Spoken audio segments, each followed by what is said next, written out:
Hola, buenos días. Mi nombre es Román Pinedo, técnico del Ayuntamiento de Alicante. Hay al oír a las tres personas, yo encantado de tres personas que se dedican a la política y que estén por la transparencia, yo pensaba en lo del ranking y en lo que decía Enrique, ¿no? Y los que estamos en el ranking del número 50 hacia abajo, en el 78, en el 80, ¿qué pasa con la transparencia? Y hay una cosa que a mí me llama la atención, y es que yo me alegro que la persona que se va a dejar de dedicar a la política, no me alegro, al contrario, la persona que se va a dejar de dedicar a la política precisamente dice una cosa que yo no he oído nunca con las personas que he estado y han estado al lado mío dedicándose a la política. Y es que la cultura de la transparencia no solamente tiene que entrar en el funcionariado, no solamente tiene que acercarse a los ciudadanos, sino que tiene que entrar también en los partidos políticos. Me llama la atención, por eso siento que una persona que piensa eso se deja la política. Yo había oído todo lo contrario hasta ahora. Generalmente lo que yo oía era que la información no se debe compartir, o se debe compartir depende con quién y cuándo. Y luego hay cuestiones de que, evidentemente, la transparencia lleva consigo una serie de retos y una serie de riesgos que no todo el mundo está dispuesto a correr. Es decir, esto que decíamos por ejemplo, el análisis, no solamente colgar el presupuesto, sino el análisis de una ejecución presupuestaria, esto, no sé si hay ayuntamientos que se atreven a hacerlo y a colgarlo ahí. Oye, ¿cómo hemos ejecutado presupuestariamente y qué hemos conseguido? Eso por un lado. Y luego, a mí lo que me preocupa es cómo hacemos que la transparencia, que los ciudadanos se impliquen en la transparencia.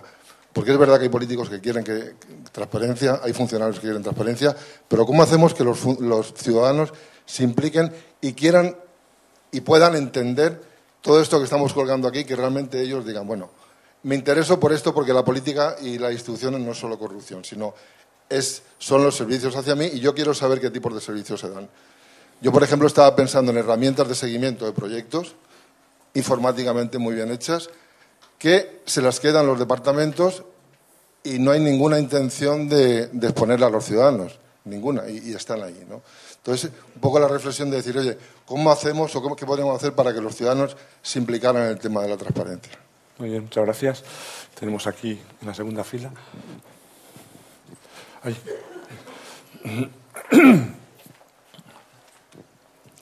Hola, soy Carmen Mayoral de la Federación Española de Municipios y Provincias. Creo que continúo algo de la línea que ha apuntado el compañero anterior y quería contaros un chiste de Forges que a mí me sorprendió uno de estos días que salen en las noticias, un fraude, un tema de corrupción.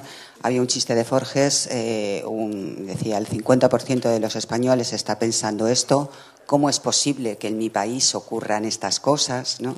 Y otro 50% de la población pensaba, qué chapuzas, ¿cómo es posible que les hayan pillado?, ¿no? Entonces, yo creo que es que está ocurriendo algo en relación a los ciudadanos también y a lo que es soportable a nivel de no transparencia, por no hablar de corrupción o de chanchulleo o de cosas no bien hechas simplemente, ¿no? Algo está pasando en la sociedad en que parece que soporta bastante bien estas cosas o soporta de alguna manera a ciertos niveles. Yo creo que es responsabilidad de todos, de los ciudadanos, de los políticos también, no sé, plantearnos cómo, ¿no? Yo quiero una sociedad en la que haya ética social, porque me parece que es de donde salen todas las cosas, ¿no? Los políticos están presionados por algo que es la opinión pública y es el examen que pasan cada 4 años, ¿no?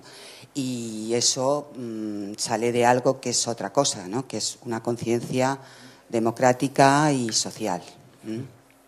Muy bien, muchas gracias. Pues, si os parece, bueno, aparte de que había algunas cosas, preguntas concretas, yo creo que en cualquier caso también han sido aportaciones que nos enriquecen a todos. Vamos a hacer una única ronda y con esto cerramos porque ya estamos al límite del tiempo. Sin entrar a todos, centrándome quizá en un asunto solo, ¿no? El tema de los gabinetes de prensa, la prensa y demás.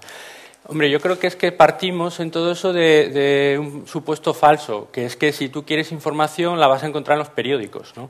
Es decir, si tú quieres informarte, no leas los periódicos casi. Y por eso vamos por un camino distinto. Entonces, estamos hablando de publicarlo en la página web municipal, estamos hablando de acceder a la información de otra manera. Los periódicos son un negocio y, en el mejor de los casos, un negocio que tiene que ver con la prensa. En otras ocasiones son de un constructor o son de otra cosa y tienen incluso otros intereses que ni siquiera tienen que ver con vender periódicos, ¿no? Siguen siendo un negocio, pero a veces ni siquiera son ese negocio.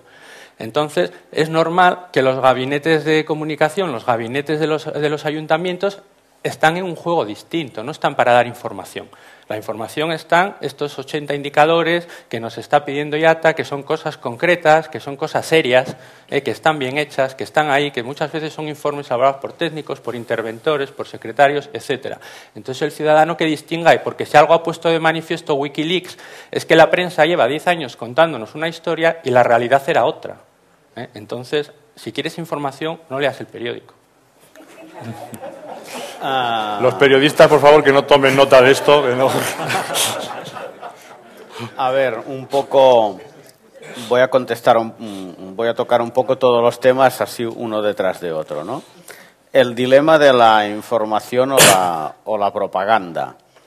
Y ya sé que no está bien contestar con otras preguntas, pero a veces también ayuda con otra pregunta a situar el tema, ¿no? Un gobierno tiene que renunciar a explicar si cumple con su programa electoral. ¿Esto es información o propaganda? A lo mejor es una mezcla de las dos cosas. Pero un gobierno no tiene por qué renunciar. Por lo tanto, un equipo de prensa de una institución, pues, como decía mi compañero, no es una agencia de información, es una relación con la prensa para intentar al mismo tiempo, en una deriva que ya hace muchos años está en nuestras sociedades occidentales, de que la prensa también todos sabemos que la mala noticia vende, la buena noticia no vende. Entonces, o te preocupas tú de dar buenas noticias o por sí solos no las van a dar. Por lo tanto, información o propaganda. Pues seguramente, como todo, hay una frontera en un punto que se diluye un poco, pero yo no voy a renunciar como equipo de gobierno a explicar que si me comprometí a hacer un plan de bibliotecas en 7 años, pues el día que inaugure la última, no voy a renunciar a explicar que he cumplido con mis compromisos. Y esto es verdad que tiene un punto de propaganda, pero también es información, para contrarrestar, por ejemplo, lo típico y frases hechas que hay en la sociedad de los programas no se cumplen. Bueno, pues no siempre es así. Y estoy seguro que en San Cugat han cumplido y en Gijón y en todas partes, ¿no? Porque, como decía, si quieres información no leas los periódicos. Bueno, en Estados Unidos, por ejemplo, cuando hay unas elecciones, los medios de comunicación se posicionan y dicen nosotros damos soporte al candidato demócrata, nosotros al republicano. Por lo tanto, las personas, cuando leen, ya saben a quién están leyendo y saben que aquella información, porque la información aséptica y neutral no existe. O sea, este mito de somos medios de comunicación neutrales, no, todo el mundo está posicionado. Y dejadme que provoque un poco, ¿no? Y como soy del Partido Socialista lo vais a entender. ¿Qué es más honesto? ¿Un medio de comunicación que dice que es absolutamente neutral y después pasa lo que pasa? ¿O Intereconomía, que todos sabemos quiénes son? Pues Intereconomía no engaña a nadie. Tú pones Intereconomía y ya sabes que si se ha muerto un oso polar en el Polo Norte es culpa de Zapatero seguro. Ya está, no pasa nada.